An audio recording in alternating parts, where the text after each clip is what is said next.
Bienvenue à toi qui m'écoutes sur les podcasts de Je suis sensible. J'espère que le contenu va te plaire et je te souhaite une bonne écoute.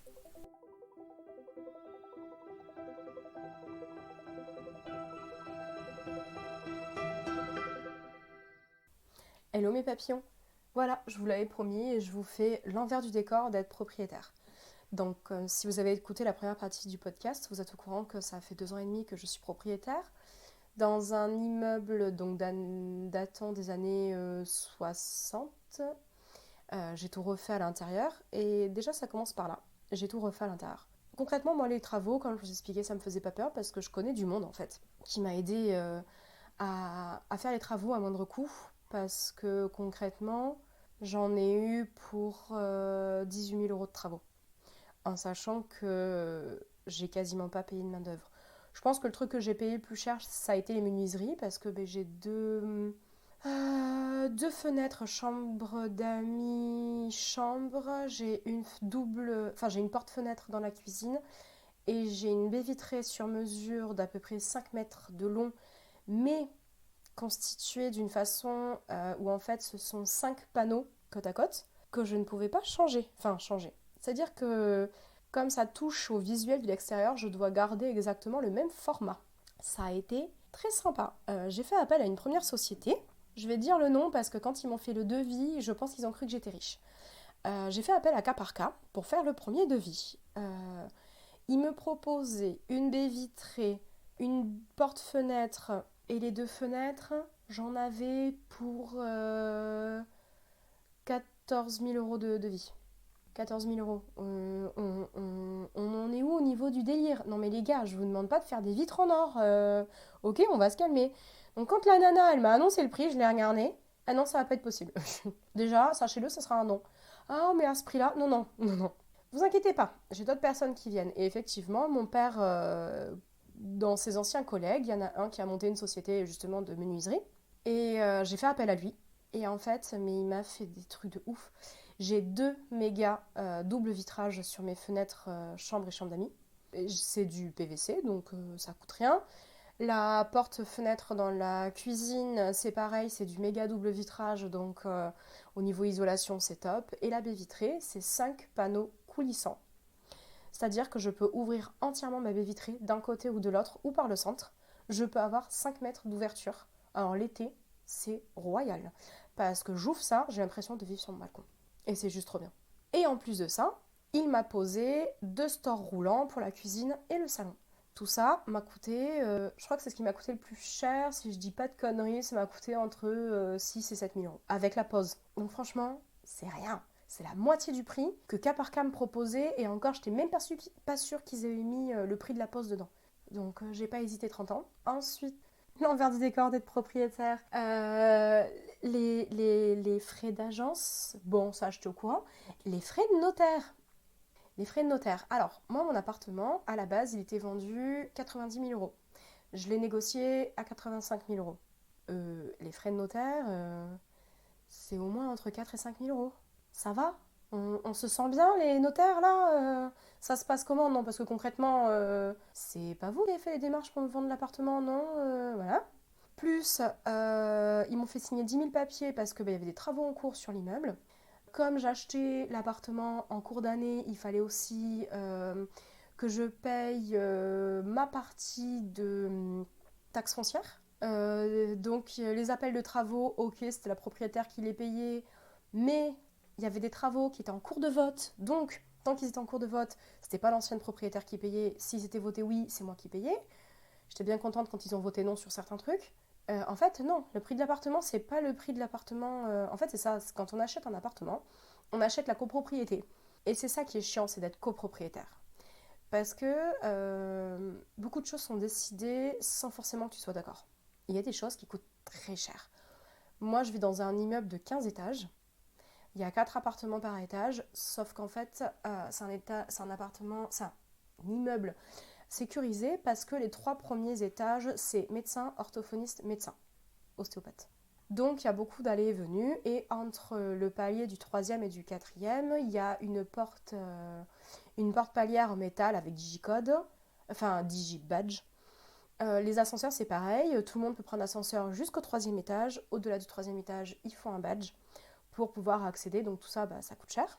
Qui dit beaucoup de passages dit, nous, on avait un gardien, parce que il travaillait absolument pas. Autant vous dire qu'il a pris 1 an de vacances pendant le Covid. On l'a jamais vu passer. Avec tous les malades qui rentraient dans l'immeuble, on s'est demandé pendant un temps qui faisait le ménage parce que c'était dégueulasse. Donc on est rentré en procès avec lui et on a fait appel à une société de nettoyage. Ça aussi, ça coûte cher en fait. C'est cool d'avoir un gardien parce que moi concrètement, quand j'avais des problèmes, j'allais le voir. Quand il était dans ses bons jours, ça allait, il m'aidait.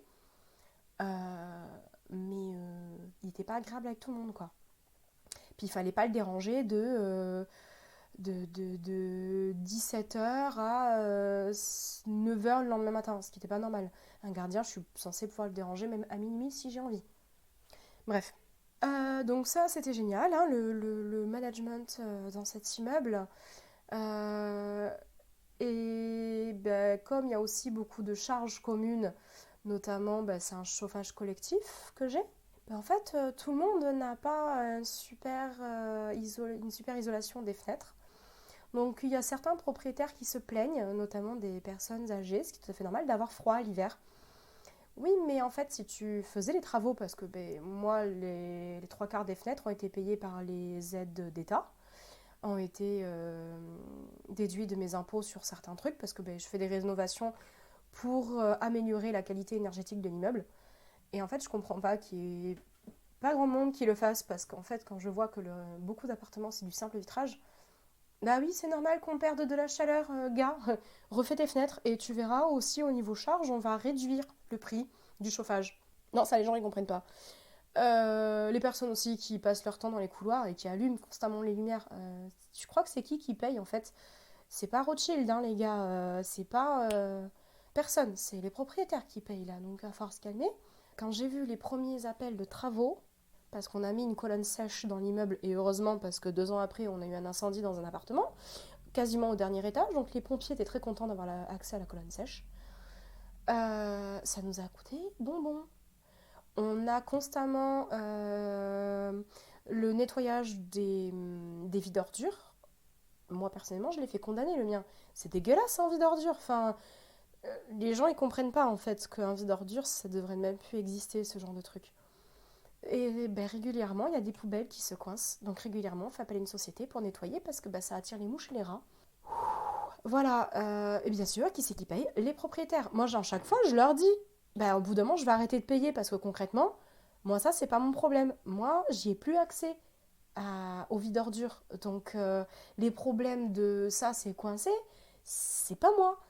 Donc, en même temps, j'aimerais bien que certains locataires et propriétaires se rendent compte de la merde qu'ils font avec leur appartement. Là-dessus, les joies d'être propriétaire et de faire des travaux. Lorsque ma salle de bain a été refaite, mon oncle et mon père ont oublié de couper les arrivées d'eau. 1 mois après avoir acheté l'appartement, j'avais un dégât des eaux. J'avais inondé l'appartement du dessous. Heureusement que je devais refaire entièrement le sol chez moi. Enfin non, j'ai pas inondé l'appartement du dessous. Heureusement, c'était dans une pièce que la personne ne se servait pas, une espèce de cagibi. Donc du coup, ça a été mes parents, enfin mon père et mon oncle sont venus réparer tout ça et en fait, l'assurance a quasiment pris. Il y avait juste la tapisserie à refaire et repeindre le plafond. Donc ça va, ça a été, j'ai quasiment rien payé, heureusement. Voilà. Qu'est-ce qu'il y a d'autre aussi? L'envers du décor d'être propriétaire. Les changements de syndic. Batailler pour trouver un syndic qui ne nous excroque pas. Là, on est passé chez Foncia. Eux, ils sont assez réactifs. Mais parce qu'on a gueulé un bon coup. Parce que Foncia, ça fait 1 an et demi qu'ils ont repris l'immeuble. Moi, je me suis rendu compte que je m'étais fait arnaquer sur mes charges avec l'ancien syndic. Je payais le double de ce que je paye avec Foncia. Donc je leur ai dit, en fait, moi, il n'y a jamais eu de régule pendant 1 an. Donc je payais les charges au chauffage et copropriété. Je payais les mêmes charges toute seule qu'une famille de 3, avec baignoire. Donc autant vous dire que les gars, ils se faisaient plaisir sur l'eau, parce que quand j'ai vu ce qu'ils utilisaient En eau, non, je suis même pas au tiers de ça. Donc je leur ai dit, vous démerdez, mais vous me remboursez. Ça a pris 1 an et demi avant qu'ils me remboursent. Parce que l'ancien syndic était une arnaque et que quand ils ont quand ils ont redonné les clés à Foncia, ils n'ont rien donné d'autre que les clés. Donc tous les dossiers, ils les avaient pas. Donc Foncia a mis en procès l'ancien syndic. L'ancien syndic avait fait des appels de fonds pour des travaux qui n'ont jamais été faits.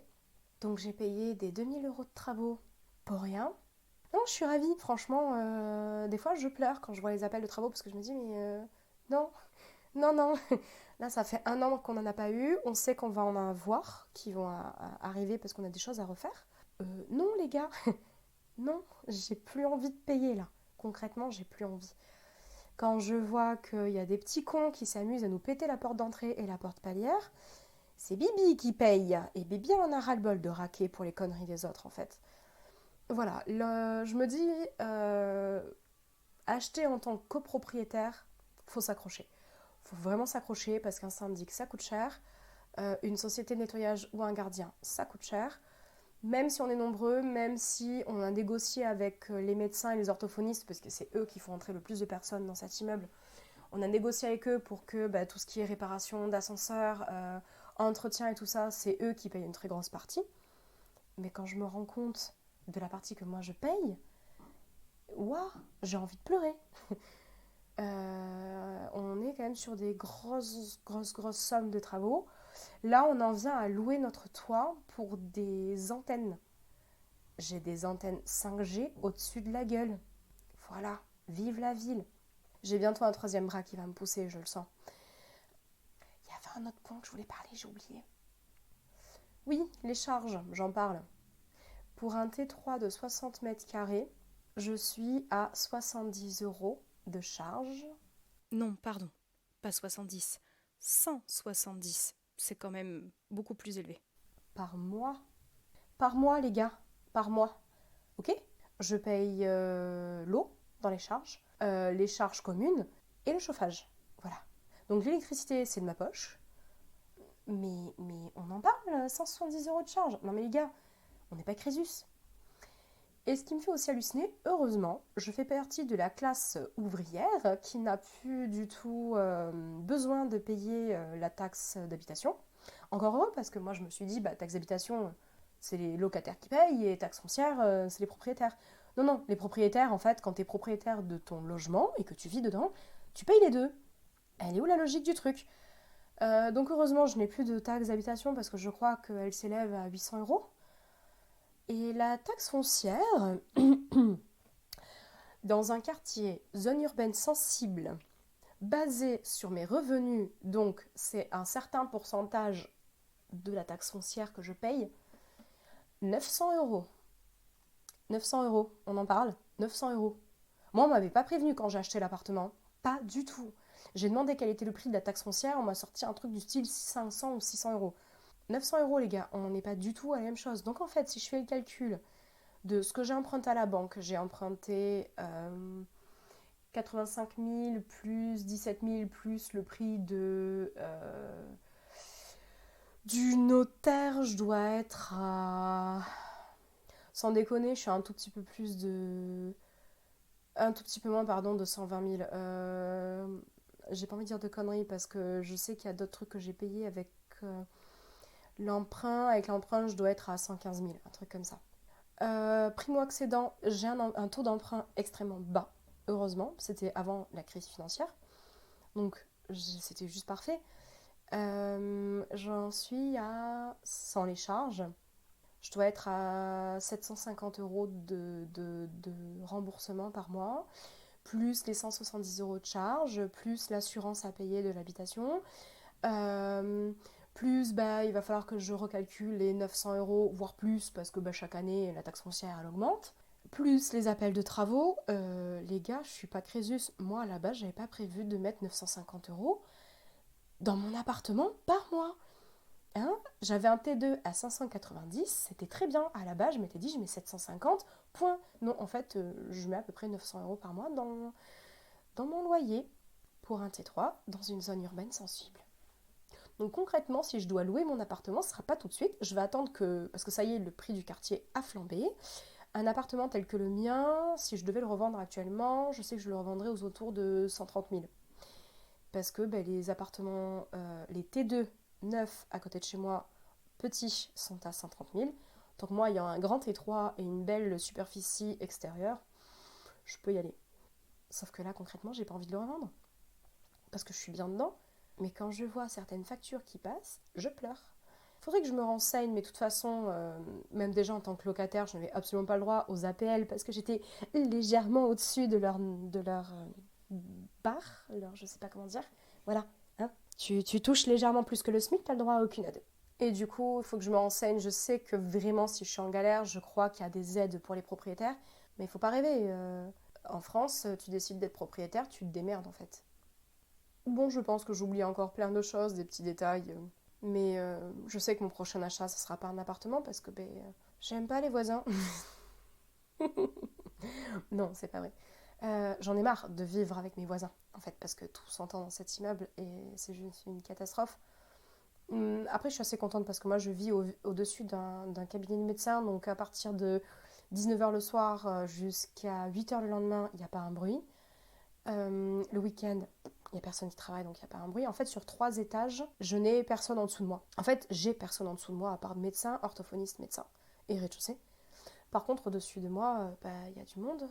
Donc le locataire du dessus, je l'entends énormément, puisque les plafonds sont très fins. Par contre, les locataires d'à côté, je les entends absolument pas. Je les entends pas. Parce que les murs, par contre, sont épais. Mais c'est ça que je trouve illogique dans les bâtiments, c'est que les murs sont épais, mais pas les sols et les plafonds. On en parle. J'ai fait un petit peu le tour, c'est déjà pas mal. Je trouvais que c'était intéressant de dire un peu l'envers du décor en étant propriétaire, parce qu'on n'en parle pas beaucoup de tout ça. Et je trouve ça dommage, parce que j'aurais aimé qu'on m'en parle, ça m'aurait fait réfléchir. Oui, j'aurais fait l'achat, mais j'aurais mis plus de côté. Il y a certains travaux, peut-être que j'aurais essayé de négocier sur certains prix pour pouvoir payer les appels de travaux qui ont été faits juste après, en fait. Dites-moi en commentaire, vous, un peu l'envers du décor d'être propriétaire, d'être locataire, du logement que vous avez. L'envers du décor de votre logement. Parce que je pense qu'il est intéressant de parler de l'habitat en France. Il y a des choses que je trouve complètement aberrantes. D'ailleurs, je me rends compte que dans la première partie du podcast, je ne vous ai pas parlé des appartements plateaux, c'est-à-dire qu'il y avait tout à faire à l'intérieur à 135 000 euros en dehors de la ville où j'habite, dans un truc paumé tout petit. Je trouvais ça juste hallucinant que des agences me proposent ça en sachant mon budget. Voilà. Je vous remercie de m'avoir écouté et je vous souhaite une très bonne journée. Au revoir.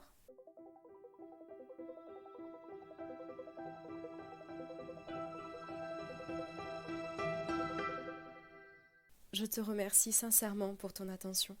Tiens, dis-moi en commentaire, est-ce que ce podcast t'a plu ou t'a pas plu? Abonne-toi aussi à ma chaîne et n'hésite pas à la partager autour de toi.